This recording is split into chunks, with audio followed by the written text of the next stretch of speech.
Mening ismim Adil Hakimjon. Men Shvetsiyaniki Stockholm shahri turman.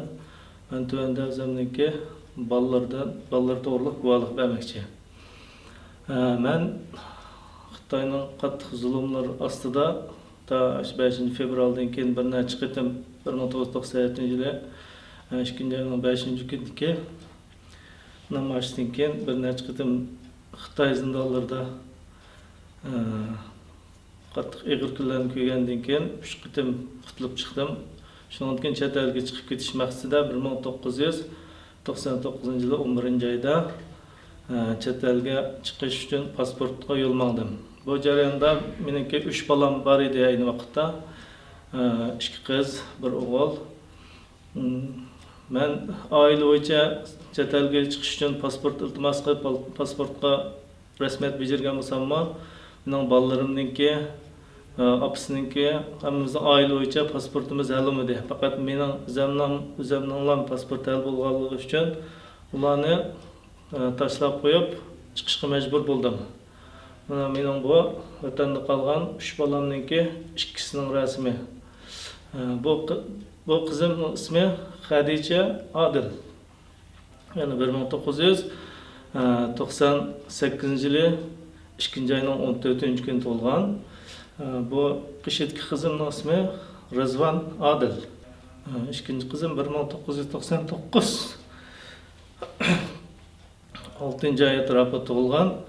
Yani bir o'g'lim ayni vaqtda o onasining qo'sig'ida edi.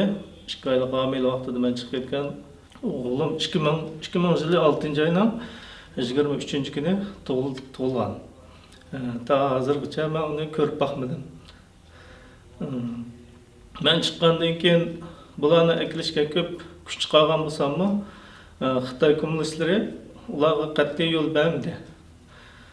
Shun ular bu yerda qolib ketdi. 20 yil deyishibdi hozir. Bular bilan hech qachon men yuztirana bir ko'rishib boqmadim.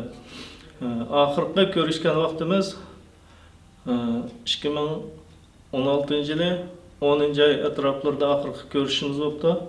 Undan keyin ta hozirgacha ular hayotmi yoki o'likmi yoki kampladimi, nima kunlarni ko'ryapti. Bundan hech qanday meniki xabarim bo'lmadi.